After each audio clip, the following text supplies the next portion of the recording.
Tiba saatnya kita memasuki gerbang pujian Tuhan. Kita semua ada di tempat ini. Kita dapat berkumpul di tempat ini bukan karena kuat dan gagah kita, tapi semua karena anugerah dari Tuhan. Haleluya Yesus. Kami ingin membawa hati kami Tuhan, membawa penyembahan kami hanya untuk Engkau. Mari kita tanggalkan seluruh ego kita. Kita tanggalkan seluruh keinginan kita. Biarlah kehendak Tuhan saja yang terjadi dalam hidup.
kuasa, kasih karunia, keajaiban, mukjizat dalam ibadah kita datangnya dari Allah pencipta langit bumi beserta segala isinya. Sekali-kali Ia tidak pernah meninggalkan perbuatan tangannya yang ajaib, dan kiranya diturunkan atas hidup kita berkat damai sejahtera yang datang dari Allah Bapa dan Tuhan kita Yesus Kristus. Sementara kita bersama-sama beribadah di dalam persekutuan dengan kuasa Roh-Nya yang kudus, yang siap diberkati berkata dan percaya. Amin. Shalom Bapak Ibu Saudaraku sekalian. Kurang semangat. Shalom Bapak Ibu Saudaraku sekalian. Siap diberkati Tuhan pada pagi hari ini. Tuhan Yesus baik untukku dan untukmu. Amin. Kita katakan kanan kiri depan belakang kita. Tuhan Yesus baik untukku dan untukmu. Kita merasakan kebaikan Tuhan pada pagi hari ini. Kita mengatakan Tuhan Yesus baik. Saya minta Bapak Ibu Saudaraku untuk mengangkat jempolnya semua. Kita mengangkat jempolnya semua. Kita mengatakan Tuhan Yesus baik. Sebab Tuhan, kita mengatakan dengan penuh rasa syukur kita kepada Tuhan. Sebab Tuhan baik, anugerahnya berkah. Terima kasih Tuhan. Sebab Tuhan baik.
biarlah Engkau memenuhi kehidupan kami dengan berkat-Mu, dengan berkat kemurahan. Haleluya. Terima kasih Tuhan. Engkau sungguh baik. Engkau teramat baik.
Terima kasih Tuhan untuk kasih karunia yang Kau boleh sertakan dalam hidup kami. Bahkan melalui persekutuan dengan kuasa tubuh dan darah Kristus, kami boleh mengalami kemenangan di dalam hidup. Tidak hanya hidup secara rohani, tetapi hidup kami secara kejasmanian pun boleh dipulihkan oleh Tuhan. Ini semua merupakan kasih karunia yang sangat besar dan terlebih besar bagi kami. Tapi melalui penyataan Tuhan di dalam kebenaran firman hari ini, buka setiap hati dan keberadaan hidup kami untuk dapat melihat adanya penyertaan-Mu, kasih karunia-Mu yang selalu ada dalam hidup kami. Pakai hamba-Mu untuk membentangkan hari ini, dan kami rindu kami memperoleh berkat dari pemberitaan firman hari ini di dalam kuasa nama Tuhan Yesus Kristus. Haleluya. Dipersilakan duduk Bapak Ibu. Shalom. Ada sukacita? Amin. Tahun ini merupakan tahun perjuangan, saya berkata, merupakan tahun di mana kehidupan kita betul-betul diuji oleh Tuhan. Nah, saudara dikasihi Tuhan, demikian juga untuk tahun ini ibadah agak sedikit istimewa. Ya, tidak hanya karena COVID, tetapi biasanya kita tidak ada ibadah awal tahun, tetapi untuk minggu besok ini ada ibadah awal tahun. Jadi Kamis nanti kita akan ada ibadah tutup tahun di tanggal 31 jam 5 dan jam 7 malam. Kemudian hari Jumatnya ibadah buka tahun. Fisik kita diuji, ya, kondisi spirit kita diuji. Apakah menjelang hari kedatangan Tuhan, hidup kita betul-betul memiliki kerinduan secara total untuk mengalami perjumpaan dengan Tuhan. Saudara kasih Tuhan, Sarindu hari ini menyampaikan tema firman Tuhan, yaitu semua karena kasih karunia-Nya. COVID-19 paling tidak mulai dirasakan dampaknya paling tampak jelas mulai bulan Maret bagi gereja Tuhan, di mana saat itu gereja mengambil keputusan untuk tidak menyelenggarakan ibadah dulu. Mengapa demikian? Karena tentang COVID-19 kita masih awam. Ada ketakutan, kegentaran. Dan kalau kita hitung paling tidak sampai bulan Desember ini sudah sekitar 9 sampai 10 bulan. Tuhan boleh membawa kita melewatinya. Tuhan tetap menjaga kesehatan hidup kita. Tuhan tetap memelihara hidup kita sampai saat ini. Kadang-kadang ini tidak masuk dalam pemikiran dan kesadaran rohani kita. Sehingga kadang-kadang apa yang kita lihat dalam kehidupan hanya tampak yang besar saja. Sementara kalau kita mampu melewati sampai tahun ini, bahkan tahun-tahun yang akan datang, Tuhan tetap menjaga kesehatan kita, tetap memelihara kehidupan kita, bagaimanapun keadaannya. Pemeliharaan Tuhan, saya percaya, mencukupkan kehidupan kita. Amin. Mari kita bersama membuka dalam kitab Yohanes pasal 1 ayat yang pertama. Yohanes 1 ayat 1, saya sambung ayat 14 sampai 18. Semua karena kasih karunia-Nya. Kasih karunia apa saja yang Tuhan berikan dalam hidup kita. Saya sampaikan 4 perkara yang terpenting dalam kehidupan kekristenan kita. Yohanes pasal 1 ayat 1 dikatakan, pada mulanya adalah firman. Firman itu bersama-sama dengan Allah, dan firman itu adalah Allah. Saya lanjutkan ayat 14 sampai 18. Firman itu telah menjadi manusia dan diam di antara kita, dan kita telah melihat kemuliaannya, yaitu kemuliaan yang diberikan kepadanya sebagai anak tunggal Bapa, penuh kasih karunia dan kebenaran. Yohanes memberi kesaksian tentang dia dan Rasul, katanya, inilah dia yang kumaksud ketika aku berkata, kemudian daripada aku akan datang dia yang mendahului aku, sebab dia telah ada sebelum aku. Karena dari kepenuhannya, saya ulangi, karena dari kepenuhannya kita semua telah menerima kasih karunia demi kasih karunia. Sebab hukum Musa, hukum Taurat diberikan oleh Musa, tetapi kasih karunia dan kebenaran datang oleh Dia, Yesus Kristus. Tidak seorang pun yang pernah melihat Allah, tetapi anak tunggal Allah yang ada di pangkuan Bapa, Dialah yang menyatakannya. Saudara, kalau kita berbicara tentang kasih karunia, sebetulnya bukan dari hasil perjuangan hidup. Berbicara tentang kasih karunia, ini berbicara tentang pemberian. Dikatakan tidak ada seorang manusia pun yang bisa melihat anak tunggal Allah, kecuali kalau dia menyatakannya. Kalau dia tidak menyatakannya, seperti apapun upaya dan usaha manusia tidak akan pernah mengalami perjumpaan dengan anak tunggal Allah. Berbagai macam cara Allah mencoba menyadarkan manusia. Kemarin kita sudah memperingati bersama-sama Natal. Temanya namanya Immanuel. Allah menyertai hidup kita. Sejak masa penciptaan, Tuhan menyertai hidup manusia. Bahkan perjalanan bangsa Israel dari tanah Mesir menuju ke Kanaan, di situ juga Tuhan menyatakan dirinya. Tetapi manusia tampaknya tidak hanya membutuhkan yang namanya general revelation atau penyataan yang sifatnya umum, saudara. Ternyata inilah karakter manusia yang sulitnya luar biasa kalau tidak ada pembuktian konkret. Tuhan menyatakan dirinya dalam bentuk tiang awan, sehingga ketika siang hari tidak kepanasan, mereka tidak melihatnya sebagai satu wujud mukjizat. Takutnya apa? Meskipun tiang awan itu menyertai bangsa Israel, gerutu, ya, rasa menggerutu pemberontakan terhadap Tuhan seringkali terjadi ketika mereka menghadapi masalah. Tiang api menyertai mereka malam hari, sehingga mereka tidak merasa kedinginan. Mereka bisa mengetahui kalau ada serangan binatang buas dan lain sebagainya, sehingga mereka dapat menghalaunya. Itu pun tidak membuat hidup bangsa Israel atau manusia pada umumnya menyadari akan Allah yang Immanuel. Sehingga ketika terjadi permasalahan tetap ada menggerutu. Tongkat Musa yang membuat banyak mukjizat sebagai wujud penyerta, itu pun tidak membuat hidup manusia menjadi sadar bahwa Allah menyerta. Itu kenapa dalam tenggang waktu ribuan tahun firman tidak disampaikan. Manusia hidup dalam kebejatan, manusia hidup dalam penyembahan berhala, manusia hidup dalam kenistaan. Itu kenapa Allah harus turun sendiri, menyatakan dirinya secara langsung. Allah melakukan inkarnasi menjadi manusia yang lahir bukan karena persetubuhan, tetapi oleh karya Roh Kudus.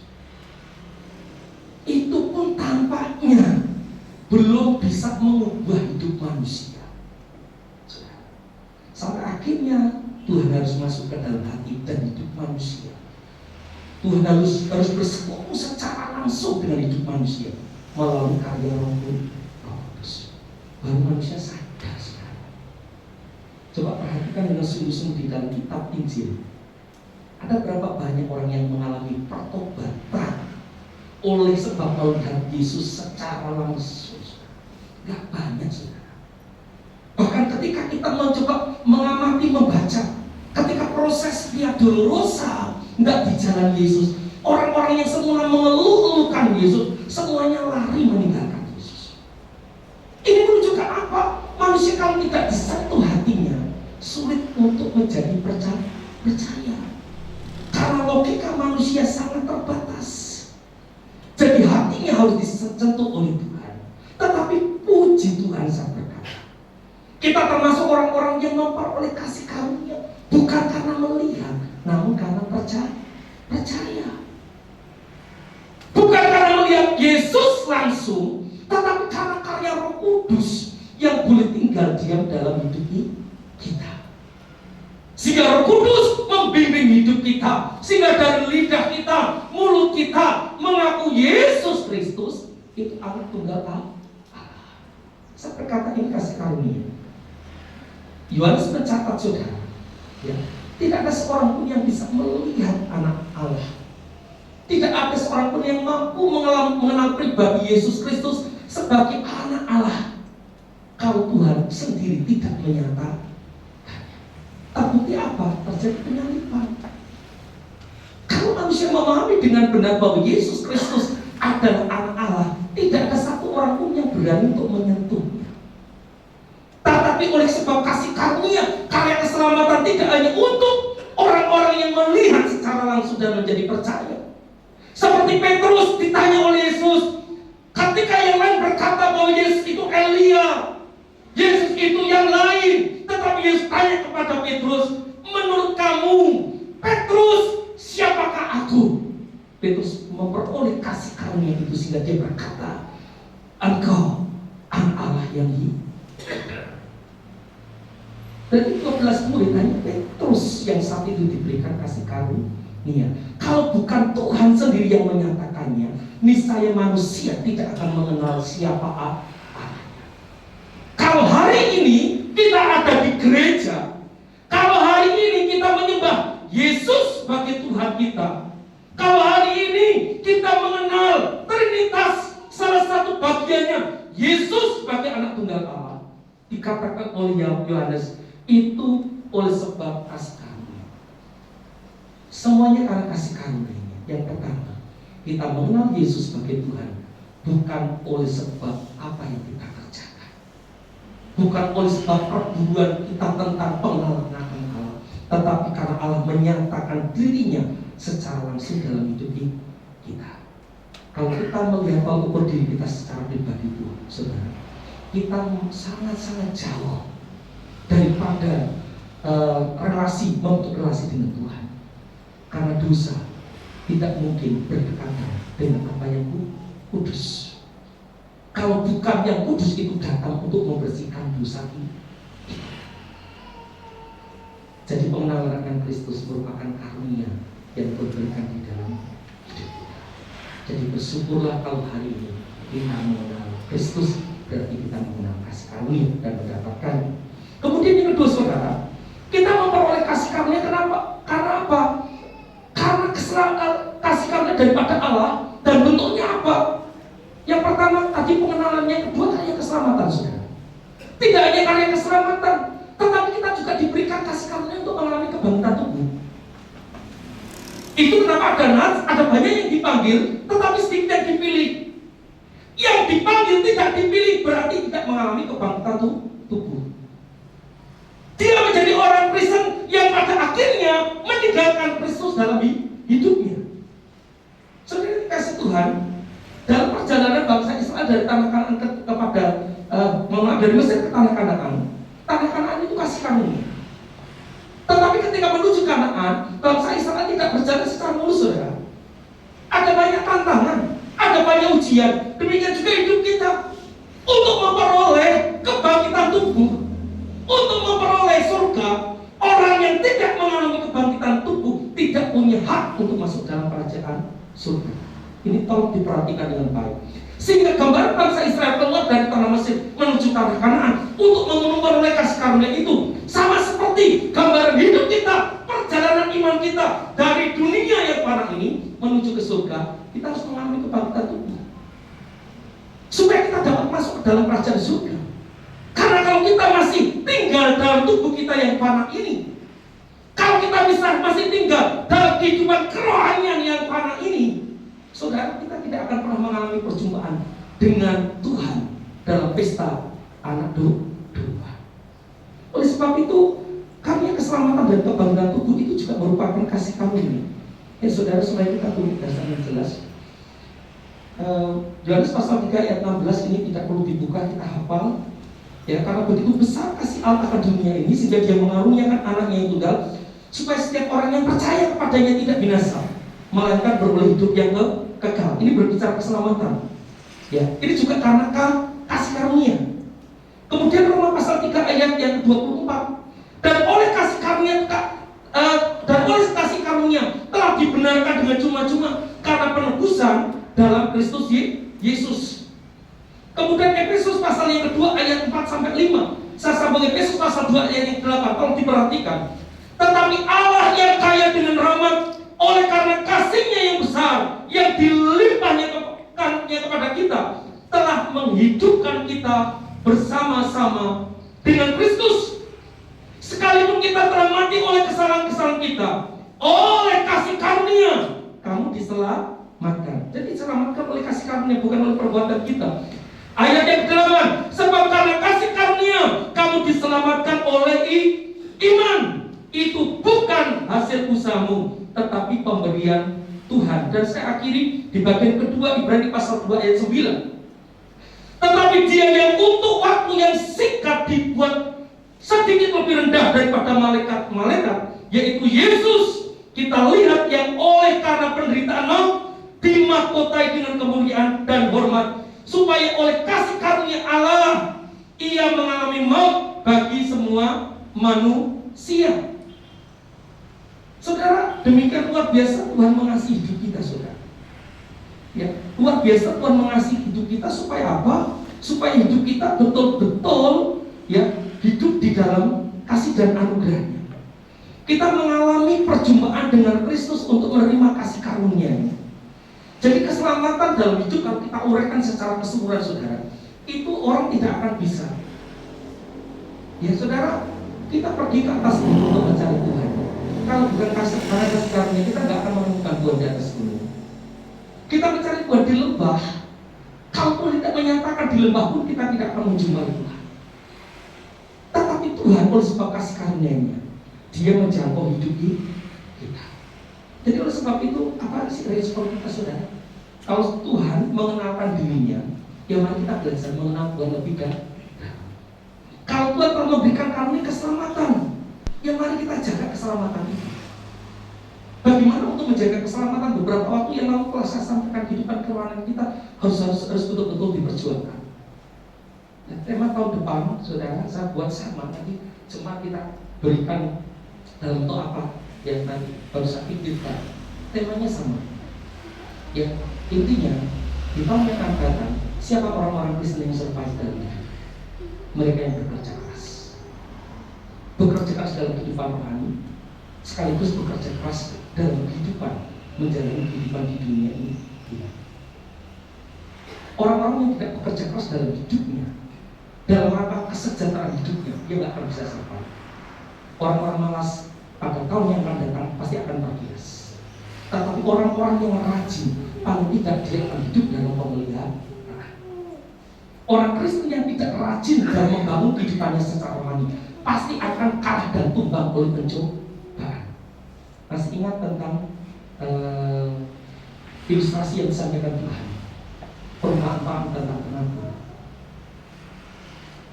Ketika benih itu jatuh di tanah yang penuh dengan semak itu, benih itu tumbuh sendiri. Tetapi benih itu pada akhirnya akan mati. Kenapa? Bibitan semak itu. Tahun-tahun yang akan datang, semak belukar permasalahan hidup saudara. Demikian luar biasa. Semak belukar berupa himpitan hidup rohani juga sangat dahsyat. Kalau kita tidak sungguh-sungguh sebagaimana yang diperingatkan di dalam catatan firman Tuhan di dalam kitab Ibrani. Ya, sehingga kemarin saya send pesan, mari kita beribadah lebih setia lagi, lebih sungguh-sungguh lagi. Dikatakan oleh firman Tuhan, semakin giat melakukannya menjelang hari Tuhan. Ini berbicara orang Kristen berjuang dengan keras mempertahankan hidup rohani. Karena keselamatan memang diberikan kepada kita dengan cuma-cuma. Kita harus berjuang supaya apa? Sampai pada akhirnya kita masuk di dalam perjamuan anak domba. Supaya kita apa? Di dalam kehidupan kita mengiring Tuhan, sama seperti Paulus, aku telah mengakhiri pertandingan dan mengakhirinya dalam kemenangan. Untuk mengakhiri pertandingan dalam kemenangan membutuhkan kerja keras. Saya sempat membaca sebuah artikel seorang petinju pada waktu dulu mereka harus bertanding 12 ronde.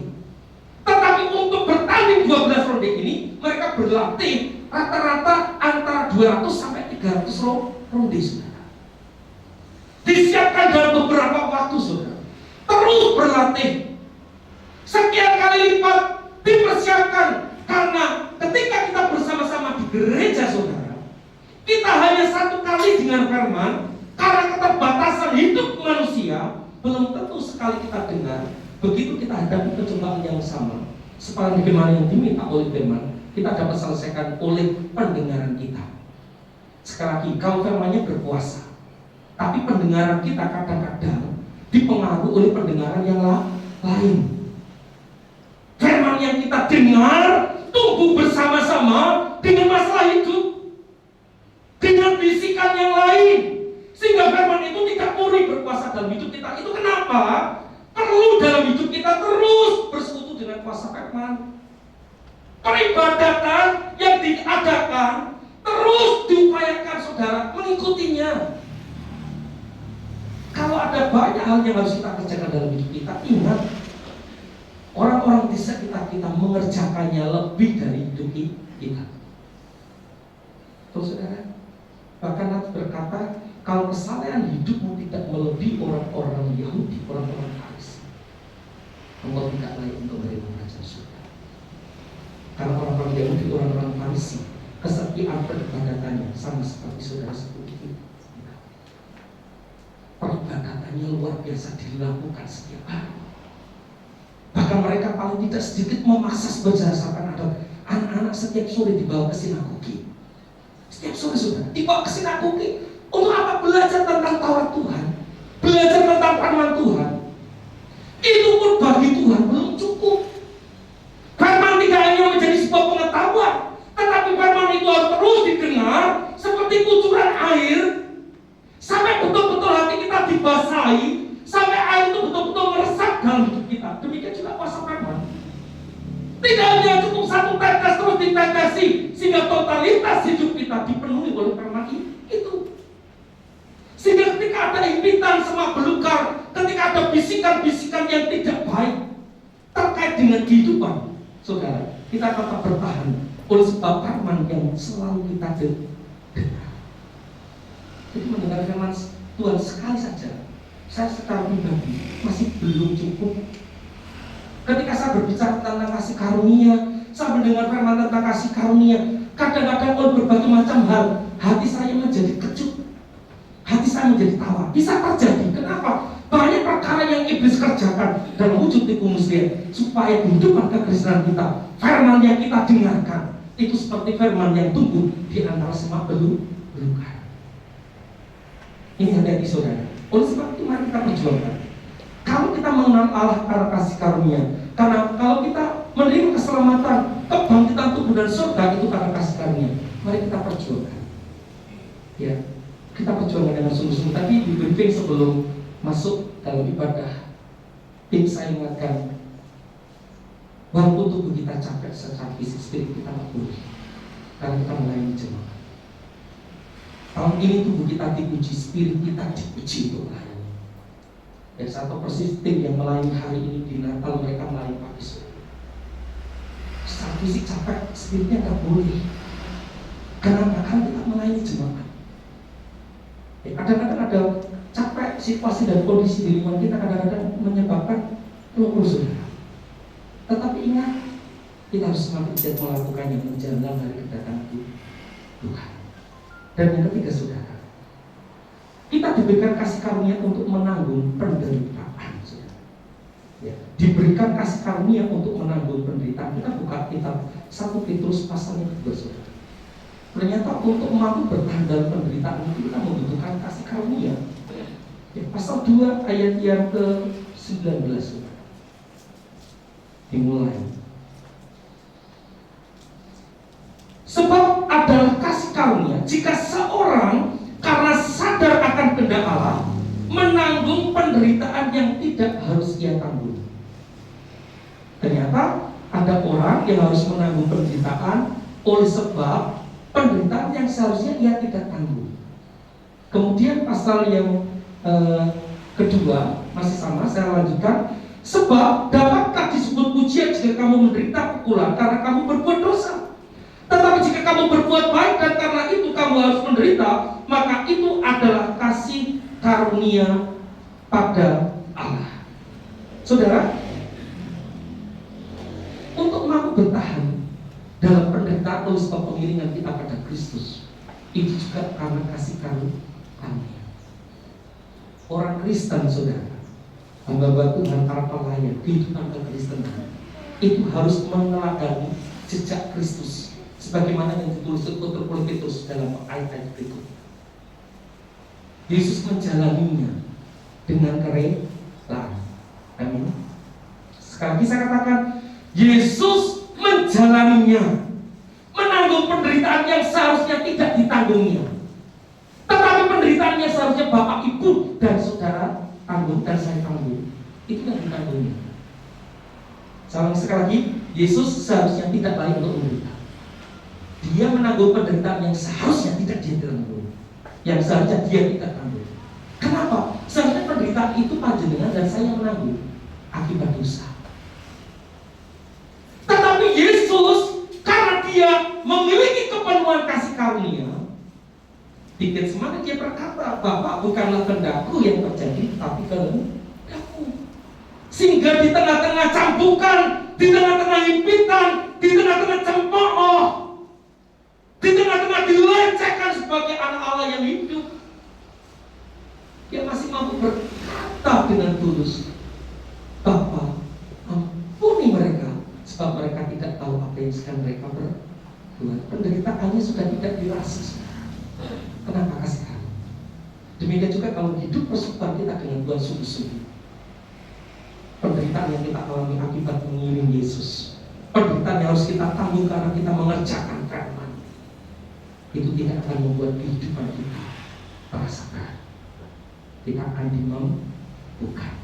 Lebih lagi Tuhan Yesus berkata, marilah kepada baik kalau kamu sekalian yang letih lesu dan berbeban berat, aku akan memberikan kelegaan kepadamu.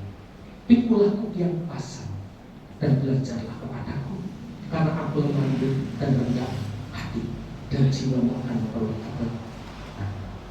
Mungkin ayat ini seolah-olah aneh. Marilah kepadaku, hai kamu sekalian yang letih lesu dan berbeban berat. Tapi kok ada kata ku? Loh saudara, ku itu kan beban. Datang dalam penderitaan, datang dalam kesulitan, datang dalam kesusahan, tapi Yesus minta pikulah ku. Saudara, di sana, di daerah di mana Yesus hidup, demikian juga di tempat kita, di kegiatan pertanian, kalau kita dapati di sawah ada satu bajak yang ditarik oleh 2 ekor lembu. Salah satunya adalah lembu yang sudah terbiasa membajak. Karena lembu ini akan jadi mentor bagi lembu yang masih junior ini, bagi lembu yang belum profesional ini, dilatih oleh yang profesional. Itu makna dari perkataan Yesus. Sehingga ketika kita menghadapi penderitaan dalam hidup, kita datang kepada Yesus. Yesus tidak hanya menolong, tetapi mengajari hidup kita tentang bagaimana selesaikan masalah itu. Jadi Yesus tidak hanya memberi kekuatan, tapi Yesus memberi pembelajaran. Sebetulnya ketika penderitaan itu ada dalam hidup kita, kita datang, Yesus pasti menjadi mentor. Oleh Petrus disebutkan ikuti jejaknya. Nah, oleh sebab itu ketika kita sadar kita harus menderita sama seperti Tuhan yang tersebar di dalam nama Yesus menjalani hidup ini, kita harus memikul salib. Oleh sebab kekristenan, kita harus memikul salib karena kita melakukan firman. Kalau kita lakukan dengan sungguh-sungguh, hal itu tidak membuat kita menjadi berat bebannya. Sama seperti si tamu saudara, ketika dirajam batu, apakah dia mengalami kesakitan? Tidak. Dia melihat malaikat Tuhan. Dia melihat Yesus. Penderitaannya sudah tidak bilang dirasa. Dan yang terakhir saudara, kasih karunia apa yang Tuhan berikan dalam hidup kita untuk mendapatkan sebutan sebagai anak-anak Allah. 1 Yohanes pasal 3 ayat 1 dikatakan, lihatlah betapa besarnya kasih yang dikaruniakan Bapa kepada kita, sehingga kita disebut anak-anak Allah. Dan memang kita adalah anak-anak Allah. Ini paralelisme namanya. Yang Kristus pasti masih ingat pelajaran ini. Di dalam firman, kalau sebuah kitab ditulis dengan tekanan yang sama, ada paralelisme, ada makna yang sama yang ditekankan berulang. Ini tandanya penting. Dalam bahasa pendidikan sering saya katakan, Tuhan mau melakukan reinforcement, penguatan. Sadar kita tuh anak-anak Allah. Sadar siapa diri kita. Kita bukan anak-anak gampang disebutkan. Anak-anak yang terlahir ya di luar hubungan yang resmi saat itu.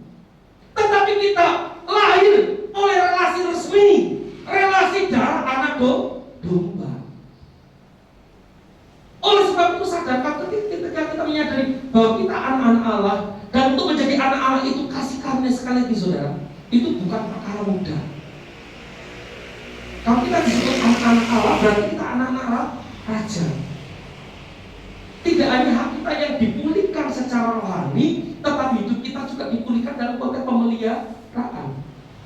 Hanya sadar tidak kita sebagai anak-anak Allah? Sadar tidak kalau sampai saat ini kita hidup dalam pemeliharaan? Itu yang menjadi pertanyaan. Kalau sampai saat ini Tuhan memberkati kita rumah tinggal, meskipun kontrak ataupun apapun saudara, kita masih bisa berteduh, itu kasih karunia.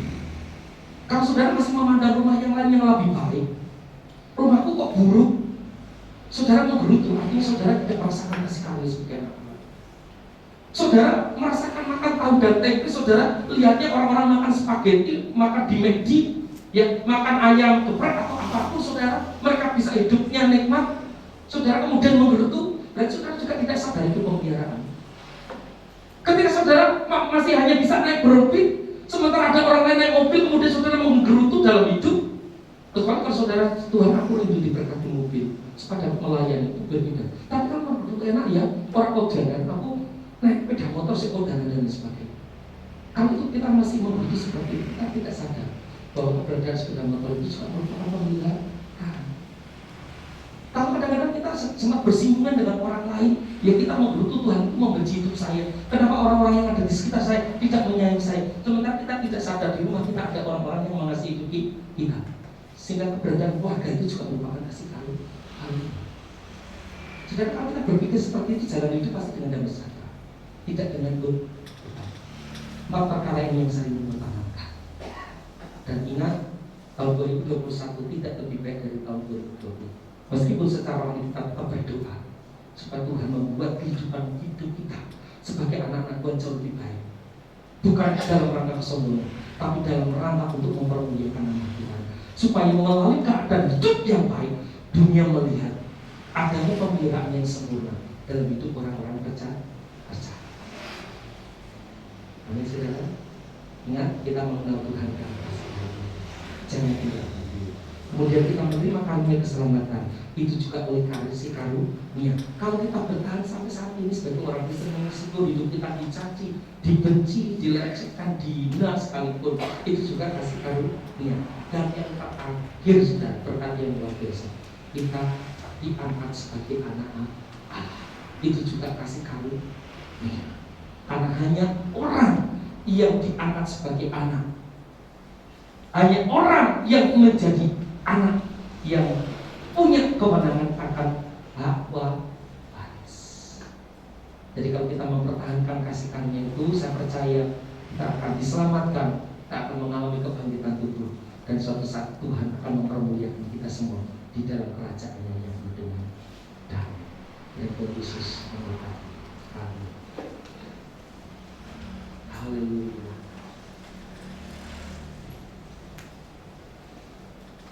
Kita angkat tangan semua karena anugerah. Semua karena anugerahnya diberikan kepada kita. Semua anugerahnya yang diberikan bila kita dipakainya. Semua karena anugerahnya diberikan kepada kita. Semua anugerahnya yang diberikan bila kita dipakainya. Saudara, kita diberi kasih karunia, diselamatkan.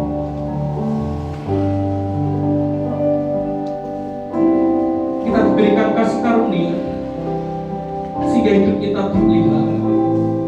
Ingat, kekayaan yang kau miliki, keuangan yang kau miliki, harta benda yang kau miliki, keluarga yang kau miliki, kesehatan yang kau miliki, apapun yang kau miliki, Tuhan punya tujuan, semuanya untuk mempermuliakan.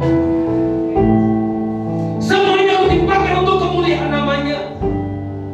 Sebab apa yang melekat dalam hidup kita adalah kasih karunia. Bukan oleh kekuatan hidup kita, bukan oleh kecerdasan hidup kita. Ingat, ada Nas berkata, bagi orang-orang Farisi, bagi orang-orang Saduki, pemberitaan Injil adalah batu sandungan.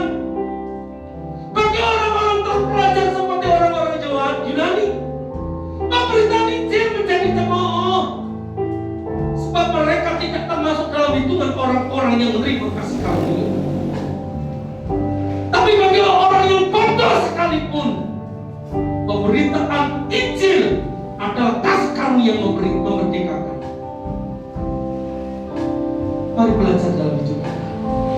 Kalau sekian banyak kasih karunia Tuhan menyatakan dalam hidup kita, belajar, menjadilah tetap setia dan semakin giatlah mengerjakan menjelang hari Tuhan. Sejumlah jemaat kami berdiri. Mari dengan kesadaran dan kerendahan hati kita nyanyikan pujian ini. Haleluya. Semua kita siap bersatu. Semua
mengucap syukur kepada Tuhan. Oleh sebab 4 kasih karunia yang utama yang pagi hari kita diingatkan telah diberikan dalam hidup kita. Pengenalan akan Allah, keselamatan dan surga. Untuk kita dibangkitkan untuk masuk dalam surga, diberi kemampuan untuk menjalani kehidupan meskipun dalam penderitaan. Dan yang terakhir, kita menerima hak kita sebagai ahli waris dalam kerajaan surga karena kita anak. Dan berjanjilah semua kasih karunia yang diletakkan dalam hidupmu, kembalikan untuk mempermuliakan nama Tuhan. Hidupmu kembalikan untuk mempermuliakan nama Tuhan. Keuanganmu, keluargamu, ajak semuanya mempermuliakan nama Tuhan dalam hidupmu.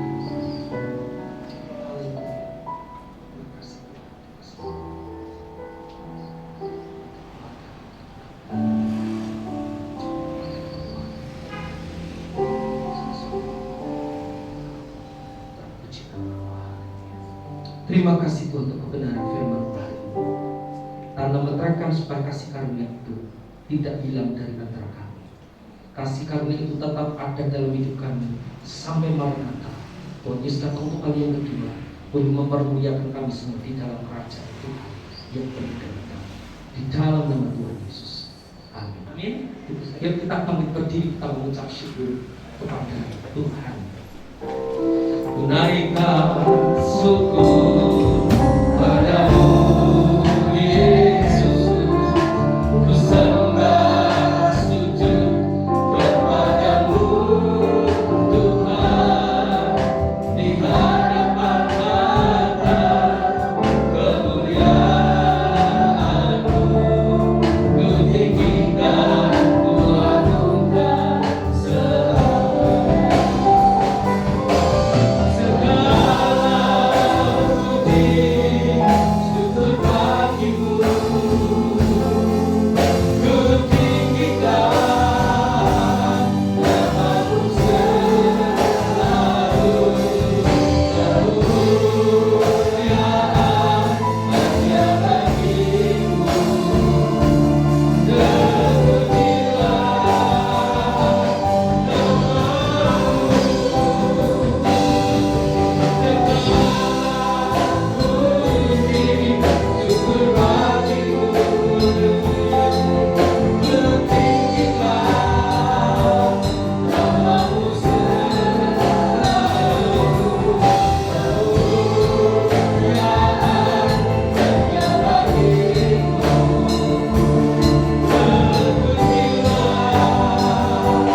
jiwa-jiwa yang hari-hari ini sudah dimeterai Tuhan, satu saat akan datang di tempat ini untuk beribadah bersama dengan kita.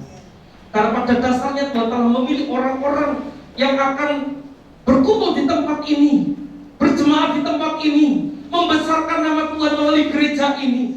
Dan di antara mereka juga terpilih untuk menjadi bagian melayani di tempat ini. Kita doakan untuk mereka, supaya mereka boleh dibimbing seperti para majus oleh terang bintang yang Tuhan nyatakan. Mereka dapat mengalami perjumpaan dengan Kristus. Kiranya demikian juga setiap orang yang telah ditetapkan untuk menjadi bagian tubuh Kristus di tempat ini, mulai hari ini oleh terang firman Tuhan, oleh terang Roh Kudus, dibimbing untuk menuju tempat ini. Bapa di dalam surga, hamba bersama-sama seluruh sidang jemaat memeteraikannya bersama-sama di dalam kuasa nama Yesus. Setiap jiwa yang Tuhan pertobatkan, setiap jiwa yang dimeteraikan menjadi bagian tubuh Kristus di tempat ini, mulai Engkau bimbing mereka bersatu dengan kami di tempat ini, membangun kerajaan surga atas muka bumi melalui gereja ini. Dan kami percaya kami akan bergerak, gereja Tuhan bergerak memenuhi panggilannya. Kami mengucap syukur, yang sakit sudah disembuhkan, yang mengalami pergumulan hidup dalam nama Yesus, Tuhan sudah selesaikan. Dan kami akan menyongsong masa depan bersama gereja dan Tuhan, masa depan yang penuh dengan harapan. Kami pulang dengan tidak ada rasa khawatir. Kami pulang dengan damai sejahtera. Tuhan Allah Immanuel menyertai hidup kami. Haleluya. Bapak Ibu saudara yang dikasih Tuhan, setelah kita bersama-sama beribadah kepada Tuhan, maka mulai sekarang berdiri dengan teguh. Pandanglah Tuhan sebagai sumber kasih karunia dalam hidupmu, yang telah diletakkan dalam hidupmu. Jangan abaikan. Angkat kedua tanganmu dalam percaya dan terima berkat. Kiranya pagi hari ini boleh turun dan tercurah berkat yang melimpah atas hidup kita. Berkat yang datang dari pihak Allah Bapa, serta kasih sayang dan anugerah dari Tuhan Yesus Kristus. Dan biarlah kiranya persekutuan dalam kuat kuasa Roh Kudus tetap tinggal diam menyertai hidup kita mulai hari ini, bahkan sampai Maranatha. Kita hidup dalam kemenangan sampai akhirnya Tuhan menjemput dan membawa kita di dalam kerajaan-Nya yang penuh dengan damai. Yang percaya katakan dengan iman. Amin. Shalom, shalom.